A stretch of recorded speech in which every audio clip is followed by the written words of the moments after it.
ঢাকার রাস্তায় এখন খুব কমন একটা দৃশ্য হচ্ছে পেট্রোল পাম্পগুলোর সামনে লম্বা গাড়ির সারি, মোটরসাইকেলের সারি।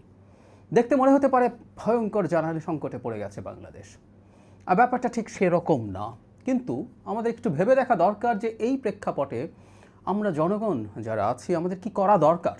এই সংকটটা কি আমরাই অনেকটা আমাদের ভয়ের কারণে তৈরি করছি না? আমরা সাম্প্রতিক প্রেক্ষাপট জানি যে বাংলাদেশে জ্বালানির মজুদ নিয়ে কারোর মধ্যে সংশয় আছে, কতটা আছে এই তথ্য আমাদের সবার কাছে পৌঁছে গেছে। স্ট্রেইট অফ হরমুজ বা হরমুজ প্রণালী ইরান অ্যাপারেন্টলি বন্ধ করে দিয়েছিল, ফলে অনেকগুলো জাহাজ আটকা পড়ে গেছে। বেশ কয়েকটা দেশ, সৌদি আরব, ইরান, কাতার, ইউএই, এদের জ্বালানি আসার পথ ওটা, এবং পৃথিবীর অন্তত 20% জ্বালানি সেটা দিয়ে আসে। তো সাপ্লাই নিয়ে আমাদের টেনশন শুরু হয়েছিল। শুধু সেটা না, জ্বালানির দাম বেড়ে যায় কিনা, এই সব কিছু মিলে একটা সংকট দেখা যাচ্ছিল। সেই সংকটটা আসলে কী পর্যায়ে আছে এবং আমাদের আতঙ্কিত হওয়া উচিত কিনা, এটা খুব জরুরি। কারণ আমরা যখন আতঙ্কিত হতে থাকি তখন আমাদের আতঙ্ক বাজারে ডিজাস্টার তৈরি করতে পারে। সম্ভবত বা নিশ্চিতভাবেই বলা যায় এই মুহূর্তে যে সংকট আমরা দেখছি সেটা অনেক বেশি খারাপের দিকে যাচ্ছে আমাদের আতঙ্কের কারণে। আমাদের আতঙ্কিত না হওয়া উচিত। খুব হতাশার ব্যাপার কি আছে? আর প্রথম কথাটা হচ্ছে ঝুঁকি আছে, এতে কোনো সন্দেহ নেই, এবং এই ঝুঁকিটা আমাদের তৈরি না।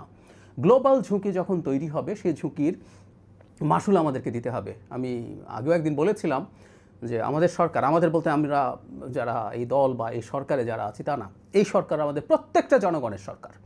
জনগণের ম্যান্ডেটে গঠিত যখন সরকার হয় তখন সেই সরকারটা শুধু যারা তাকে ভোট দিয়েছে তারা না, সেই সরকারটা সব জনগণের সরকারে পরিণত হয়। সো এই সরকারটাকে আমি আগেও বলেছি আমরা যেন ওন করি।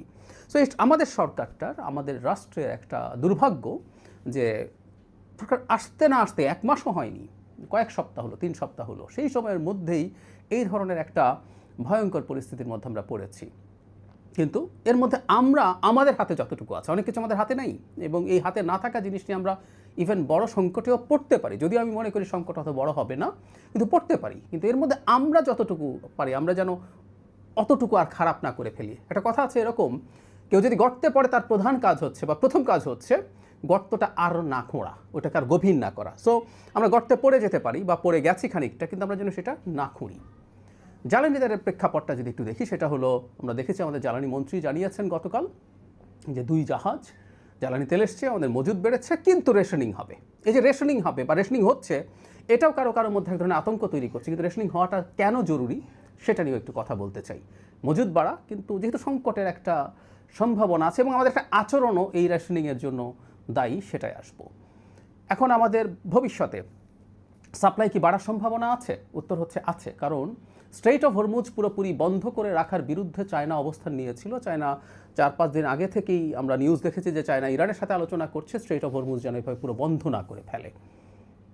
যদিও বেশ কিছুদিন বন্ধ, কয়েকদিন বন্ধ ছিল, এইটা বন্ধ থাকবে না এটা আশা করার কারণ আছে। কারণ আমরা দেখেছি সম্প্রতি 2-1 দিন আগেই ইরান ঘোষণা করেছে তারা এটা আর ওয়াইড স্প্রেড ব্যান দিচ্ছে না, র্যাদার আমেরিকা এবং ইসরায়েলের সাথে যে জাহাজগুলো তাদের সাথে কানেক্টেড, তাদের ছাড়া অন্য জাহাজগুলোকে তারা ছাড় দেবে।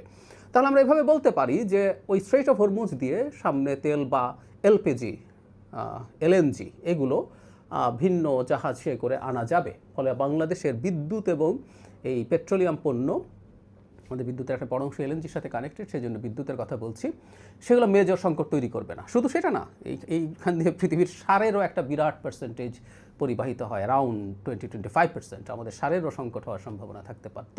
সো আমরা আশা করি যে আপাতত এই সংকটটা ম্যাসিভ হয়ে যাবে না, কারণ স্ট্রেইট অফ হরমুজ যদি আংশিকভাবেও চালু হয়ে যায়, মানে গ্লোবাল ইকোনমি এরকম ডিজাস্টারে ফেলে দেয়া, বিশেষ করে ইরানের মানে খুবই ক্লোজ মিত্র চায়না প্রচুর ইরানিয়ান ফুয়েলের উপরে ডিপেন্ড করে।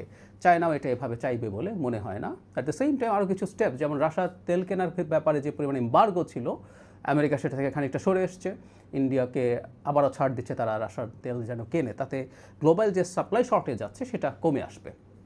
এটা একটা দিক।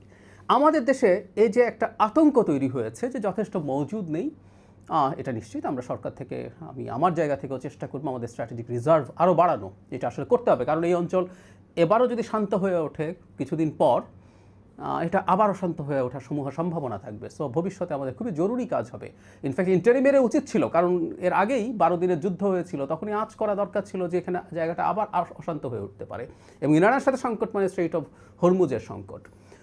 তো যাই হোক, সেটা একটা গেল। সো আমরা ভয় পেতে থাকলাম, এবং এই যে ভয়টা আমাদের সংকট তৈরি করছে। ব্যাপারটা এরকম, আমরা যদি ভয় পেতে থাকি, আমরা তখন প্যানিক বাইং বলে যেটাকে, আমরা যা বাজারে যে কোনো কিছু সংকট যখন শোনা যায়, আমরা যদি শুনি যে পেঁয়াজের দাম বাড়ছে, আমরা গিয়ে অনেক পেঁয়াজ কেনা শুরু করি, যত পেঁয়াজ কেনার কথা ছিল না। তো সেটা অত্যন্ত এক্সট্রা একটা ডিমান্ড তৈরি করে। এই ডিমান্ডটা আসলে সিস্টেমটাকে ভেঙে দেয়। বেশ খানিকটা এরকম, আমরা ধরুন ব্যাংকের বিজনেসটা ডিপেন্ড করে, সে মানুষের কাছ থেকে টাকা নেয়, সেই টাকা আবার লোন দেয়, সেই লোনটা দিয়ে ব্যবসা করে সেখান থেকে মানুষকে ইন্টারেস্ট দেয়, এবং সে হিসাব করে মানুষ কী পরিমাণ টাকা এখান থেকে তুলতে চায়, সেই পরিমাণ টাকা সে হাতে রাখে, আর বাকি টাকা তো সে ইনভেস্ট করে ফেলে, অন্যকে লোন দিয়ে দেয়। কিন্তু কোনো একদিন যদি এরকম হয় যে অনেক মানুষ তাদের সব টাকা তুলে নিতে গেল, তাহলে সবচেয়ে ভালো ব্যাংকটাও কলাপস করে। আমাদের রেশনিংয়ের প্রশ্ন কিন্তু এই কারণে আসছে। রেশনিং মানে এই না আমাদের মজুদের অবস্থা খুব খারাপ, আমরা ভবিষ্যৎ দেখতে পাচ্ছি, এবং আমরা ওই যে প্যানিক বাইং করছি। যে মানুষটা তার গাড়ির ট্যাঙ্কে 5 লিটার 10 লিটার তেল নিতেন, তিনি এখন ফুল ট্যাঙ্ক চাইছেন। যিনি বাইক চালাচ্ছেন তিনিও ফুল ট্যাঙ্ক তেল চাইছেন। সেই জিনিসটার কারণে যেটা হয়, আমাদের এই জ্বালানি তেলের যে বিপণন ব্যবস্থা ছিল, সেই বিপণন ব্যবস্থা ডিপেন্ড করেছে আমাদের কী পরিমাণ ডিমান্ড আছে সেটার উপর।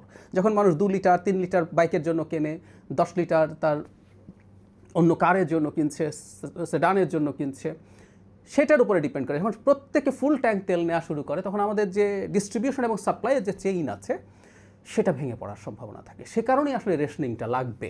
একই সাথে আমাদের রিজার্ভ আছে, কিন্তু আমরা সংকটটা কেমন হয়, সংকটটাকে কি এসকালেট করে, সম্ভাবনা আছে। আমরা দেখেছি এর মধ্যে অত্যন্ত ভয়ঙ্কর একটা ঘটনা ঘটেছে। ইরানের খাবার পানি যে ডিসেলিনেশন প্ল্যান্ট, আমরা জানি মধ্যপ্রাচ্যে যথেষ্ট সুপেয় পানি নেই, সো সমুদ্রের পানিকে লবণাক্ততা মুক্ত করে তারা এটাকে ইউজ করেন খাবার পানি বা অন্যান্য মিষ্টি পানি হিসেবে। এখন যদি পাল্টা অ্যাটাক শুরু হয় মিডল ইস্টের অন্যান্য দেশে, বা এই আলাপ এখনও আছে যে দেখা যাচ্ছে ইরান যেহেতু তার বেশ ভালো স্ট্র্যাটেজিক টার্গেটে হিট করতে পারছে, এবং ইসরায়েল এবং আমেরিকার ইন্টারসেপ্টার যথেষ্ট নেই, মানে যেগুলো দিয়েছে ইনকামিং মিসাইল এবং ড্রোনকে ভূপাতিত করে। ইরানের ড্রোনও এখনও যথেষ্ট তার হাতে রয়ে গেছে ধারণা করা হয়। সো যুদ্ধ আরও বেশ কিছুদিন চলার সমূহ সম্ভাবনা আছে, তারপর অনেক লম্বা সেটা হবে না। তো যে কথাটা বলতে যাচ্ছিলাম, তাতে আমাদের জ্বালানি সংকট কিছুটা থেকে যেতেই পারে, সেজন্য সতর্ক থাকা। এই সতর্কতার জন্যই আসলে আমাদের এই প্যানিক বাইং থেকে সরে আসতে হবে, আমাদের মিতব্যয়িত হতেই হবে। সো এটার মানে এই না যে আমাদের সংকট অনেক বেশি আছে।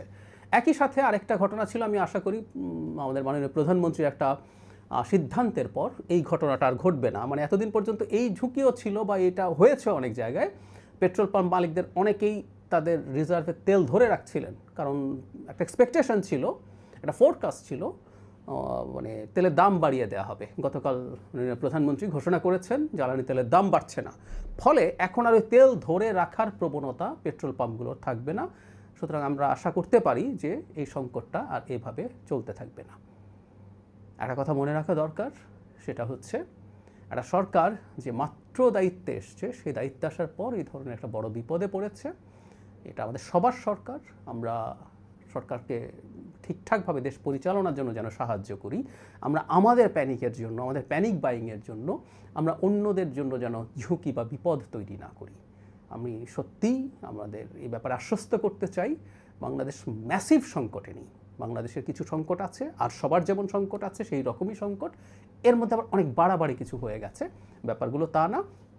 একই সাথে আমাদের সরকার নিশ্চয়ই অল্টারনেটিভ জায়গা থেকে সোর্সিংয়ের চেষ্টা করছেন, করবেন।